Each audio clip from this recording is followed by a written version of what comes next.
एक प्रश्न आया था जिसमें लिखा था कि मेरे हस्बैंड की डेथ हो गई और कुछ ही महीनों बाद उनके छोटे भाइयों ने और उनकी बहनों ने सारी चीज़ों से बेदखल कर दिया हमको, और हम अकेले हैं और कोई सपोर्ट करने वाला नहीं है।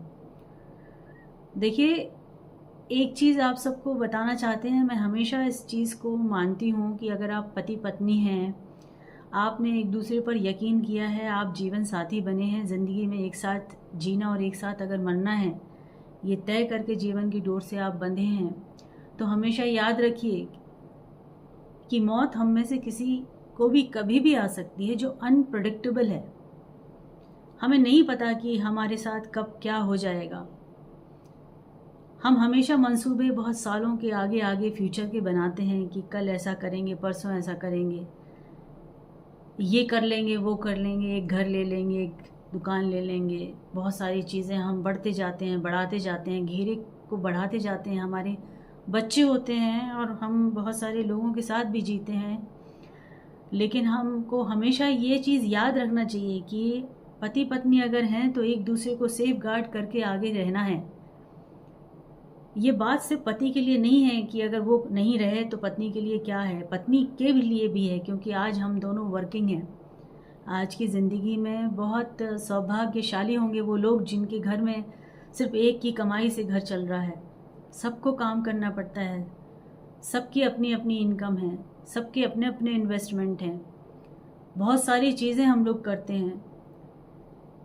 तो पहली सबक तो आज आपको ये देना है कि आप अगर काम कर रहे हैं और पत्नी का काम अलग है, पति का काम अलग है, तो अपनी चीज़ों को सेपरेट हमेशा रखें, एक साथ ना जोड़ दें।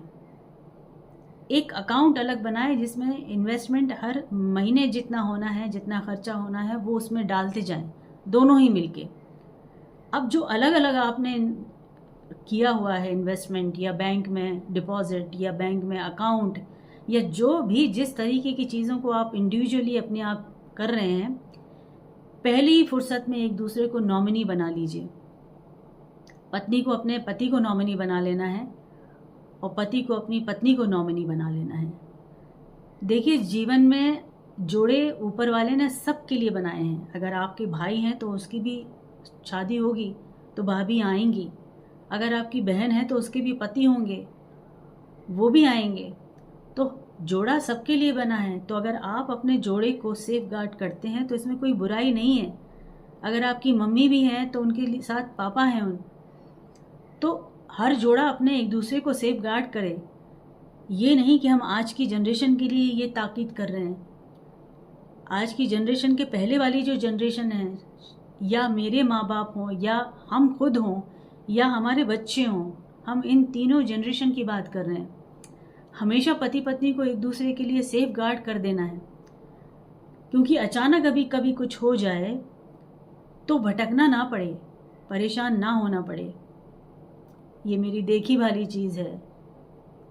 जब चीज़ें हो जाती हैं, घट जाती हैं, तो कुछ एक हफ्ते तो सारे लोग, 13 दिन तो सारे लोग आपके साथ लगे रहते हैं कि नहीं हम आपके हैं। जब आप कहेंगे हम आपके साथ खड़े हैं, लेकिन यकीन मानिए कोई खड़ा नहीं होता है। 1-2 महीने के बाद तो शायद वो आपसे कहने लगेंगे कि आपका क्या हक बनता है, आपने तो कुछ किया ही नहीं है, ये तो हमारा है। तब बहुत मुश्किल होगी। पति छूट जाए जीवन में या पत्नी छूट जाए जीवन में, दोनों में से कोई एक भी रह जाएगा। उनमें से ऐसा कुछ नहीं हो कि सब साथ देने वाले हैं। यूं चुटकी बजाते ही सब अलग होने लगेंगे। ये जायदाद, ये पैसे, ये लालच, ये शैतान की देन है, और आज आप देख ही रहे हैं कि क्या हो रहा है।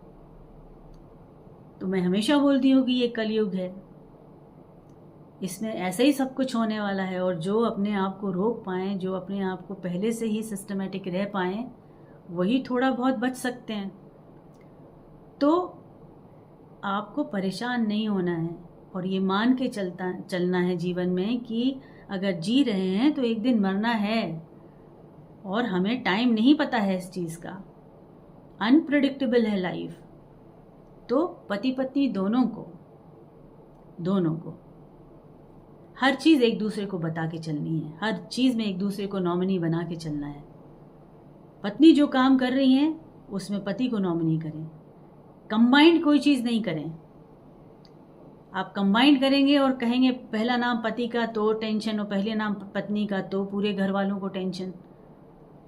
तो बेटर है अगर आपकी सेपरेट कमाई है तो अलग अलग रखें और एक साथ घर के लिए खर्चा करें मिल के, लेकिन नॉमिनी अभी से बना लें।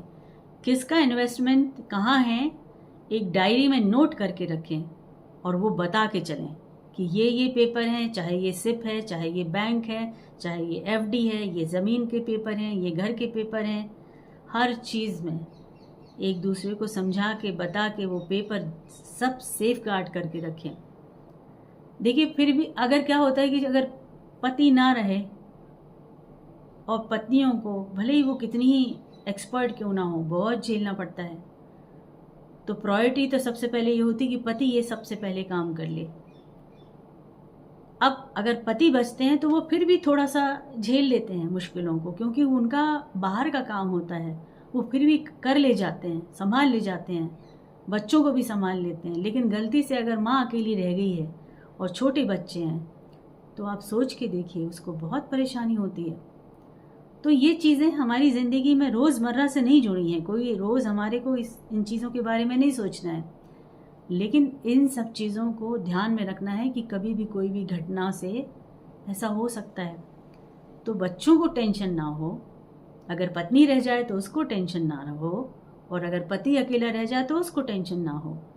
तो आज का सेशन ये है, जीवन साथी को कैसे सेफ गार्ड करना है। और ये कोई बुरी बात नहीं है, ये बहुत अच्छी चीज़ है। आप शादी के बंधन में बंधे हैं, किस धर्म के थ्रू बंधे हैं इससे कोई मतलब नहीं है। ऊपर वाला एक है, उसने बनाया है एक औरत और एक आदमी को, और बनाया है कि वो पति पत्नी बनेंगे। आप किस ट्रेडिशन में बंधते हैं उसको उससे मतलब नहीं है। इसी तरह आप जो भी हैं, जिस धर्म को मानने वाले हैं, किसी के भी हों, बट अगर पति पत्नी हैं तो एक दूसरे को सेफ गार्ड करना आपका फ़र्ज़ बनता है। तो आज का सेशन यही है, ध्यान रखिए। अगर अब तक नहीं किया है तो कोशिश कर लीजिए, अभी कर लीजिए, प्लान कर लीजिए, है ना। और ज़िंदगी बहुत अच्छी हो आपकी, बहुत लंबी हो, खुशहाल हो, प्यार से भरी हो, सुखों से भरी हो। ठीक है, तो मेरा तो यही ब्लेसिंग्स हैं सबके लिए, सब खुश रहें। और सेशन अगर अच्छा लगे तो हमसे भी जुड़े रहें, सब्सक्राइब करें, कमेंट करें। कुछ अगर आपको चाहते हैं कि किसी विषय पे मैं बोलूं तो जब मेरी उस पर टीका टिप्पणी तभी होगी जब मैंने थोड़ा बहुत उसके ऊपर रिसर्च किया होगा। और मेरा हर सेशन पति और पत्नी, लड़का और लड़की दोनों के लिए होता है, एक के पॉइंट ऑफ व्यू से कभी नहीं होता है। ठीक है, तो जुड़ते हैं अगले सेशन में, और खुश रहिए और जुड़े रहिए। ठीक है, थैंक यू सो मच और गॉड ब्लेस यू।